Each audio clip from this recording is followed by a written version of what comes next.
So welcome to this year's A Year In session. This is a session we've shamelessly copied from the American Endocrine Society, but it gives us a terrific opportunity to get a completely up-to-date snapshot of where we are in a particular field at a particular time. And really, we'll be able to focus on all the papers you should have read this year, but of course never quite got around to. So this year we're going to focus on type 2 diabetes, but next year we'll obviously change the topic and keep it fresh each year. So to kick this off in style, we have a truly stellar speaker today. We have Professor Nick Wareham. And Nick is the director of the MRC Epidemiology Unit and co-director of the Institute of Metabolic Science at Cambridge. His research interests principally are the etiology and prevention of obesity and diabetes. Nick qualified from St. Thomas's, went to Harvard, and then came to Cambridge, and he's now also an honorary consultant at Edinburgh. So without any further ado, I wish to welcome Nick to the stage for this year's A Year in Type 2 Diabetes. Thank you.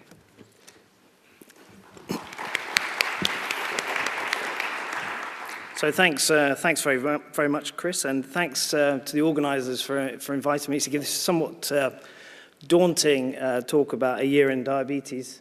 It's also daunting to be amongst expert endocrinologists with their knowledge and expertise in homeostasis and balance, which I see today extended to the lunch bags. And you clearly have a touching faith that eating one of these will be counteracted by this. Not quite so sure myself, but anyway. I'm going to talk about a year in diabetes, and there are 6 areas that I'm going to talk about. And as an epidemiologist, normally we'd obsess about disease definition, but I'm sure you'll be relieved to know we haven't had anything to say about that this year at all. We haven't changed the definition of diabetes, changed any of the criteria, so I'm going to skip that entirely. And in terms of etiology and pathogenesis, the short answer is we haven't worked out what causes type 2 diabetes. So I'm going to skip that as well. I'm going to focus all my attention on treatment, screening, individual level prevention, and societal prevention. And the common theme is trials. And I want to update you on some of the major trials that have been published this year, but also maybe show you where some of the limits to our knowledge are with trials and some of the challenges. So I'm going to start with treatment. And I'm going to start with the VADT, which is a historical trial. And this is the publication from 2008. And it's important because amongst the glucose-lowering trials, this is a trial of intensive glucose lowering from baseline here compared to standard care. And compared to many other glucose-lowering trials, there's a big difference in the HbA1c between the groups, about 1.5 units in old units. And they started from a high base, around 9. But it was a small trial, which meant in this meta-analysis, if you look at this line here, the confidence intervals cross unity. So that trial by itself didn't give rise to definitive evidence about whether intensive glucose lowering reduces coronary disease events in people with diabetes. Now, you'd estimate from observational literature for every 1% in old units, I'm sorry to stick to old units, but the new ones are difficult even for those of us doing diabetes clinics. For every 1% change in HbA1c, major coronary events should go down by 20%. So you'd have thought in a trial like VADT that the reduction in risk would be about 30%. That sort of general truism holds for almost all the other trials. So Proactive got a 0.5% shift in HbA1c and a 10% reduction in events. UK PDS got about a 0.8% shift in HbA1c and got about a 16% reduction in risk. But as you know, it took many years for that to become statistically significant. So the update this year is about the follow-up of the VADT trial, which was published in the New England Journal. And you can see the follow-up beyond the point at which I showed you the data before in 2008, and following up now for more than 13 years with the groups converging as they tend to in these trials. And here's the primary outcome data, which is for major coronary events. And you can see that there is now, because they've persisted long enough over time, a statistically significant reduction, p equals 0.04, but with a point interval it's 0.17. But it does include that estimate that I would have given of around about a 30% reduction in risk. But of course, that's been attenuated by the fact that the intervention has not been sustained throughout this entire period. So this gives us a couple of lessons. You know, it is possible to show the impact of intensive glucose lowering, but it has to be big. In other words, you have to have a big effect size, and it has to be followed up for a long time for it to be statistically significant in a big enough study. So let me look at a more recent trial that also came out in the New England Journal this year, and this is one of sitagliptin on cardiovascular outcomes in diabetes. Now you compare this difference in HbA1c to what I showed you previously. This is a tiny difference across that time course, maybe around 0.3. So at best, you'd expect maybe a 7% reduction in the major cardiovascular outcomes. What we see for the primary outcome is that it's not statistically significant for the primary cardiovascular outcome, but the confidence intervals do include what I would regard as the estimate that would be predictable, around about 0.93.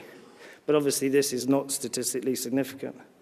And if we look at the probability of survival, and this will become important when I show you another slide presently, you can see that there's no increased risk of death from any cause over the time period, but clearly no benefit at all, as standard intensive therapy look identical across this near 15-year time period. Now, in the paper, of course, the focus is not on those non-significant results, but rather on this statistically significant way of looking at things, which needs some explanation. So you see there the hazard ratio with its confidence intervals, which I just showed you, and then a p-value that's 0.001. And of course, this is the test of non-inferiority. This is not a test of whether these drugs are of benefit to people, but is there evidence that the upper bound of the confidence interval crosses 1.3. And this, of course, is driven by regulation, particularly in the United States. So this trial that I've just shown you is one of a series that have been going on, including SAVOR and EXAMINE and ELIXIR, which frankly don't tell us much that is of use in terms of public health. What they tell us is that these therapies are not associated with an unacceptable increase in cardiovascular risk, which is a bit of a double negative. And I think many people in the field think these trials are okay. They maybe have to be done for these regulatory reasons, but maybe we want to slightly push the envelope and start thinking about benefit rather than absence of unacceptable harm. And I think you'll have seen in the New England Journal recently, the new head of the Federal Drugs Administration is going to be Rob Califf, or at least he's been nominated. And he's a cardiovascular trialist, and I think maybe the future may look a bit different with respect to these trials that we've been seeing until recently. So I want to show you a trial which you will be familiar with, which is somewhat different. This is of an SGLT2 therapy, empagliflozin, and this was again published in the New England Journal this year. Now, if you look at this is the mean difference in glycated hemoglobin, which is about 0.5%. So from what I've been saying, you might expect a 10% reduction in the major outcomes. And what you see is a 0.86 or a 14% reduction. And because this trial was big enough, you get a p-value there for superiority of 0.04. So this shows that compared to placebo, this therapy is associated with a significant reduction in the major cardiovascular outcome. Now, a point to really focus on is that this endpoint included mortality, and the difference seems to occur very soon. Most of the other trials, the two lines tend to go along together for a while, and then they tend to separate. But this line separated very early, 3 months there. And then if you look at mortality, there are several things to look at here. Firstly, again, the mortality difference, this is death from any cause, is demonstrable between the two groups very early in the process. Secondly, the mortality rate is very high. This is a high-risk population. So 5% dying within 2 years in the placebo group. And half of these people were over 65, half of them were on insulin, and all of them had to have evidence of coronary disease. So a very high-risk population. But it's clear that the effect on mortality exceeds that you'd expect given its effect on glycemia. So it must be something else. And I think this is going to be a very interesting question moving forward, is what are these drugs doing? Is it the cardiac offloading? Just what is it that is the impact that's really causing this mortality difference, which appears so early in the process of this trial and is maintained over time, and is, as you see, a 32% reduction in risk is highly significant. Now, these trials are extremely important, extremely long, and therefore extremely expensive.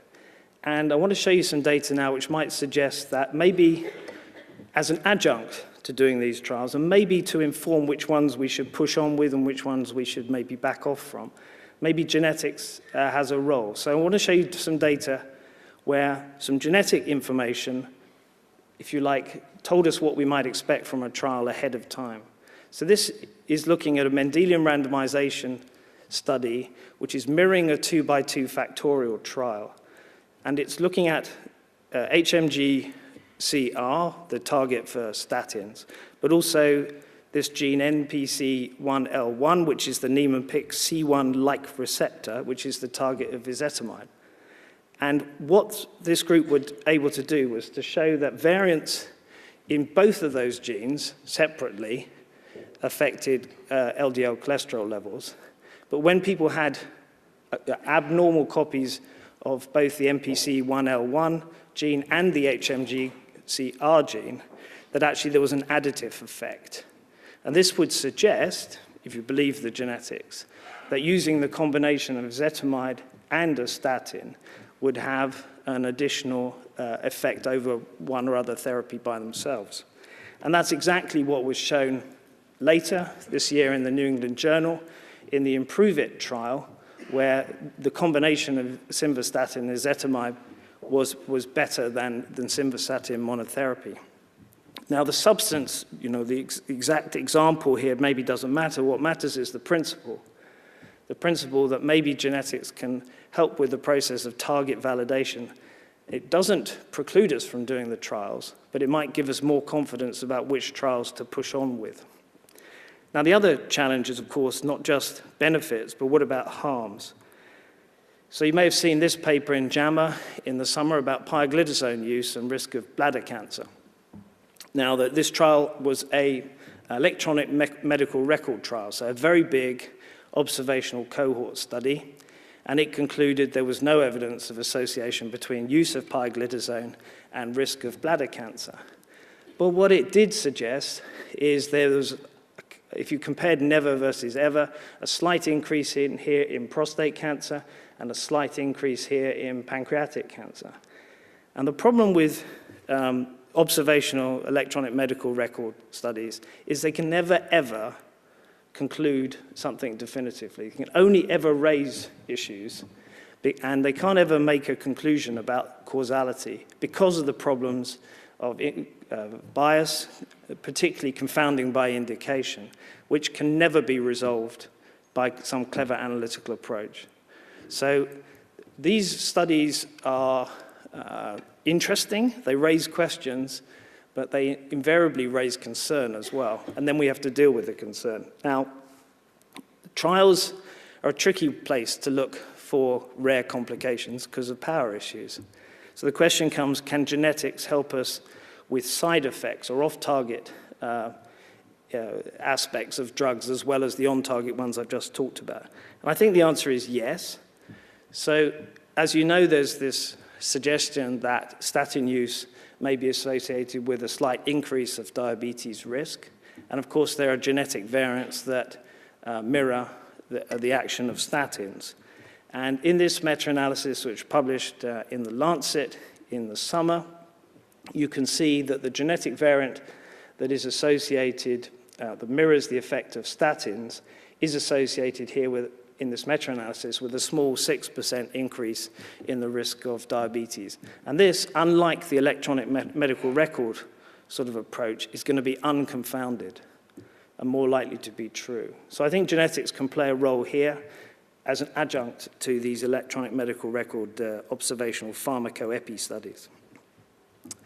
So I want to turn now away from treatment to give you some updates about screening. And the first thing to say is the best way to evaluate whether a screening program is or is not effective is to do a trial.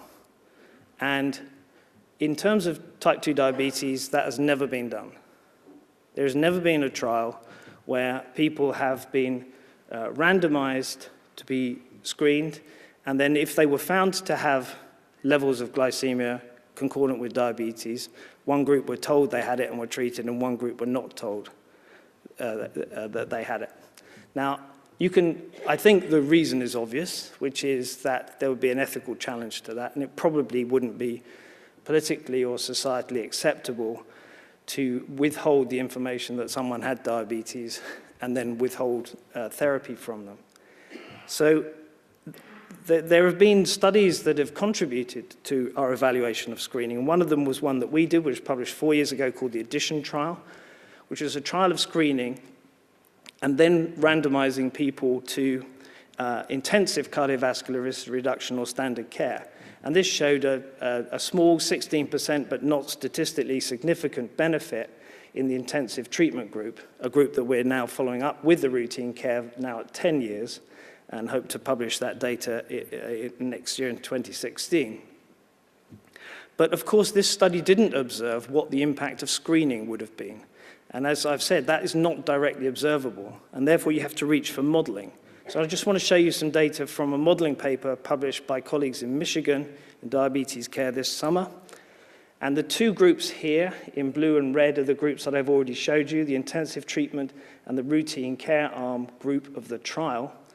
But in green is what the modeling predicts would have been the cumulative incidence of cardiovascular events in a non-screened group, where there was a 3-year delay between the onset of diabetes and then getting diagnosed in routine care.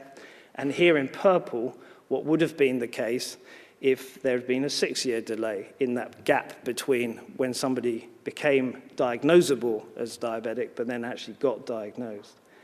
And the Americans, in a recent review in Annals of Internal Medicine, have taken on board this and suggested that this type of evidence is important in informing decisions about whether or not we should screen for diabetes. However, they also refer to 2 of our other studies and say that neither of those studies has followed up beyond 10 years or measured non-fatal cardiovascular events. They argue and they conclude that screening studies that follow larger numbers of people for 20 years and measure both morbidity and mortality are required. And frankly, that is a nonsense, right? Because we are already screening for type 2 diabetes in this country. We have health checks, well, certainly in England. Sorry, I forgot where I was for a minute. So we can't turn back the clock and pretend that things aren't happening. And saying as scientists what we need is another study and that we'll come back to this issue in 20 years' time is frankly a joke, because people won't accept that. So I think we have to accept that although we would like trial evidence, and that is the top evidence that's available in hierarchy of medical evidence, that isn't always possible. And I think we'll have to make decisions about whether or not to screen and how to screen on the basis of trial evidence where it's available, plus public health modeling in the way that I've showed you. So what about individual level prevention? You'll be familiar with this topic, and I'll show you some data from the classical trials in a minute. But what about novel etiological factors? Well, moving beyond observation to trials tells you about efficacy, but the key thing it deals with is confounding. So a randomized controlled trial is the best way of dealing with confounding. So if we want to understand whether something's truly etiologically associated, we can reach for a trial. So we could do this for vitamin D. And as you know, this is data from a few years ago from a meta-analysis. Vitamin D levels are strongly inversely associated with the risk of diabetes. Now, genetics can help here because launching off and doing an etiological trial of vitamin D would be extremely expensive and would take a long time. So can genetics help? Well, we turn this around the other way. So here's the observational estimate, which shows this strong inverse association. So low vitamin D levels, increased risk. But there are genetic variants that affect vitamin D levels. And you can see that for a comparable level of difference in vitamin D, there is no, which is predicted genetically, there is then no association with diabetes.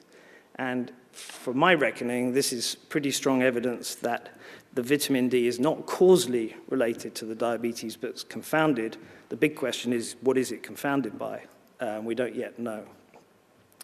So randomized controlled trials may not be possible as well for all etiological factors. And I want to show you one. So alcohol is associated with risk of diabetes. So moderate drinking is beneficial observationally.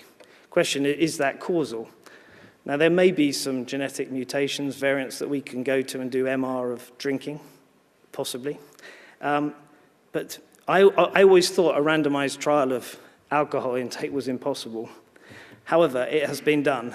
And it has been done in people who didn't previously drink, who were randomized to drink 150 mils of water with their meal, this was evening meal, or 150 mils of white wine or red wine. Interesting trial. Most people stuck to it. More people stuck to the water than the alcohol. But you can see, very interestingly, this is the fasting glucose data, and here's the HOMA IR score. And there is a statistically significant difference between the groups. So this is evidence, randomized controlled trial evidence, that maybe moderate alcohol is beneficial for glucose and insulin homeostasis. And I suspect somebody's going to argue for a bigger trial with a diabetes endpoint in time. I think this is a bit difficult, but I dare say it will come. So what about more traditional risk factors like physical activity and diet? Well, you'll be very familiar with the diabetes prevention program published in the New England Journal many years ago, which showed a 58% reduction in progression from IGT to diabetes with a lifestyle intervention. And recently in Lancet Diabetes and Endocrinology, the long-term follow-up of that has been reported. And here you can see the three groups in red, placebo, blue, metformin, and lifestyle. So the original trial was a 3-year trial. That's been now followed up for 15 years. And originally there was a 58% reduction between lifestyle and placebo. Over this course of 15 years, that's attenuated, and attenuated from 58 to 27% reduction. And the metformin arm was originally a 31% reduction in risk, and that's also attenuated down to 18. Now, the real question is that, of course, there has been a perpetuation of a reduction in risk of progression to diabetes. But what about the things that really matter to our patients, which is the complications of diabetes? Have they been affected? So what they are showing here is the frequency of it's actually the prevalence at the end of microvascular disease and aggregate nephropathy, neuropathy, and retinopathy in the three groups, red, placebo, blue, metformin, green, lifestyle. And you can see there's no difference. So even in the biggest prevention trial in the world, very well done by the Americans, studied for 15 years, you can find no statistically significant difference in the rate of microvascular disease prevalence at the end in the three groups. Now, there are interesting differences. If you look at the aggregate, there is a sex difference. So in the lifestyle arm, there is a little difference between placebo and lifestyle in men, but in women, there appears to be a reduction in risk. That's unexplained. And of course, there's less microvascular disease on aggregate in the people without diabetes than those here with diabetes. But this does raise a lot of questions about long-term follow-up of trials. And it's really at the limit of what can be observed. Now, it's studious that there's no mention here of microvascular disease, and we have to turn to another trial that was reported last year, but I sneaked it in, sort of, it's close to 1 year, which is the Da-Ching trial, which was looking at the cumulative incidence of CVD mortality over a 23-year follow-up. Incredibly long trial. No difference in risk, similar design to DPP, broadly speaking. No difference in risk in men, and some evidence of difference in women. And again, unexplained why that should be so. But here, the proposition of launching off with another big study that might take 25 years to come to a conclusion is pretty difficult to countenance scientifically and very difficult to countenance politically, because in England, the head of NHS England, Simon Stevens, has announced that there is going to be a national diabetes prevention program. Now, that has got a lot of criticism. It's got a lot of criticism from some people who say the money could be spent in a different way. I think we need a balance, actually, between individual level prevention and societal prevention, so that argument doesn't, to me, hold water. And I think that for people who are being found to have pre-diabetes by virtue of tests for diabetes screening, they really need to go into an organized system of prevention. So I think this has some logic. The real challenge is this one. It's the one of the gap. And the gap I'm referring to is the gap between efficacy and effectiveness. So in a randomized controlled trial, everything is ideal, and you're optimizing everything, and you're getting the biggest difference you can and the biggest estimate of effect size. In the real world, which is what effectiveness deals with, it's never quite that good. And I just want to show you how not quite so good that is. So this is a paper from earlier this year by Jackson about a study called VA Move. It's a lifestyle intervention like DPP, but in the real world. And they compared any participation in that intervention with none and showed a 20% reduction in progression to diabetes. And if you looked at intense and sustained participation, there was a 33% reduction in risk.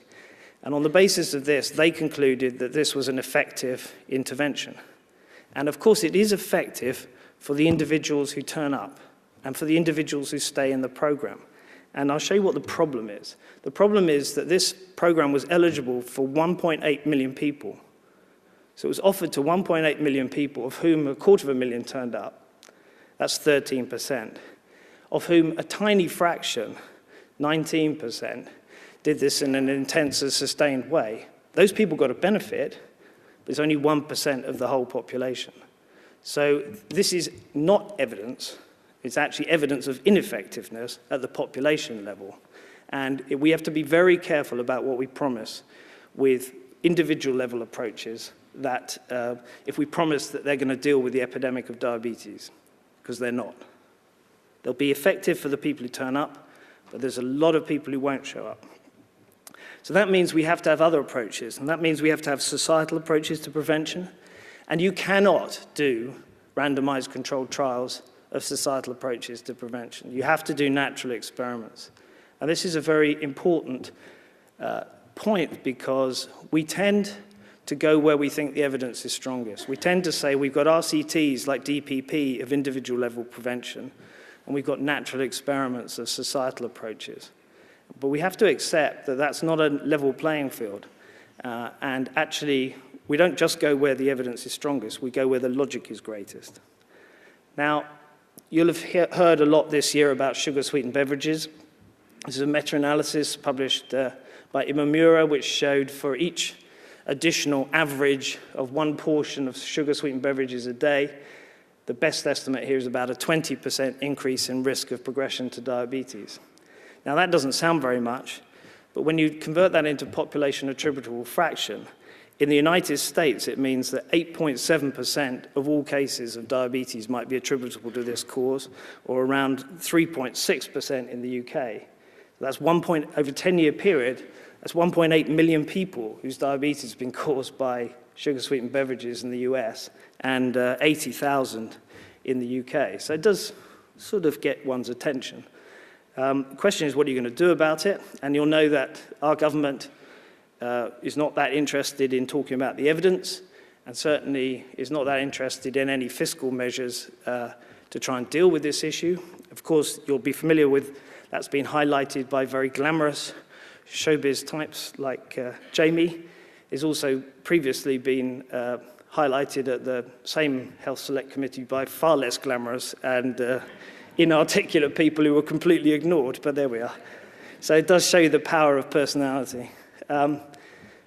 But I want to show you, to finish up, some quick data about societal level interventions, because it's very different.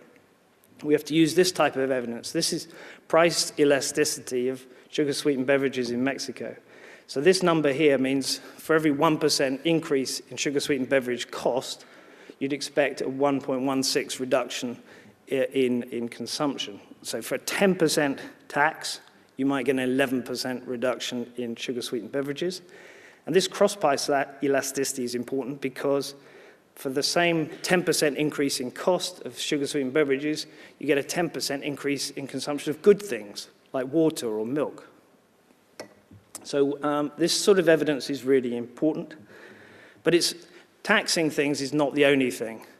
We have to worry about more fundamental things in the system. I just want to finish by showing you some data from a paper in the BMJ last week from our center. It's about the liberalization of the common agricultural policy in Europe. So this has been a very controlled substance in Europe, sugar. The whole industry is being protected by legislation and regulation, such that the average price per ton of sugar, of sucrose, in Europe is about 700 euros, compared to 400 euros in the rest of the world. Big price difference. And that is going to be obliterated. So in the UK, there's been a gradual fall in the supply of sugar and a gradual fall in the purchase of sugar. And the problem is, if with this liberalization of the market, what is happening is that the import and the use of high fructose corn syrup in Europe is going to treble. And there is already a 20% increase in the sugar supply to Europe. And supply will affect use. It ought to be the other way around, but supply will drive what is used, because it'll find its way into the food somehow, because the price differential has been obliterated. So it was 700 euros a ton, it's now down to 400. So it's cheap, and it's going to be plentiful, and the supply of it's going to go up. And that's a very major challenge for public health, and one that we need to highlight to policymakers, and they need to grapple with. So I want to finish by saying that I think I've showed you some interesting data from trials, but I hope that I've showed you where trials can't be used or where they have limits. And certainly in treatment, the efficacy studies are really in diabetes now being challenged by the issues of size, duration, and expense, because we're dealing with relatively ineffective treatments for weak risk factors in low-risk populations. That's a big challenge. I think genetics, I've showed you, may play a role in increasing our confidence in therapeutic targets. Pharmacoepi never deals with issues, it only ever raises them because of the problems of bias and confounding. Trial data sets for complications and adverse outcomes are likely to be underpowered for rare events, and genetics might play a role in examining those outcomes. In screening, the issue is that there is a moment in time where populations and people and researchers are at equipoise when trials of screening are possible. But frankly, that's past for diabetes. And we have to get on and make decisions with the best possible evidence, and I think modelling evidence suggests that screening for diabetes is associated with benefit, and this is frankly the best evidence that we've got on which we need to formulate policy.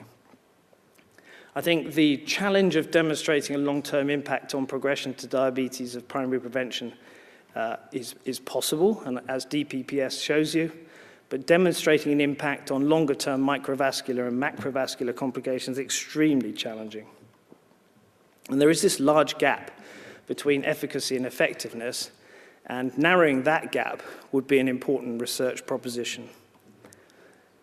Trials of some novel etiological factors, reference the alcohol example, are possible and add to the evidence of causality, but genetics for others might help prioritize which trials to undertake. And the final thing is, I think what I've showed you, I've tried to show you about societal level interventions, is that trials are never going to be possible. But quasi-experimental methods or natural experiments are, and they play a key role in evaluating interventions that are likely to be effective. And with that, I'll close, and thank you for listening.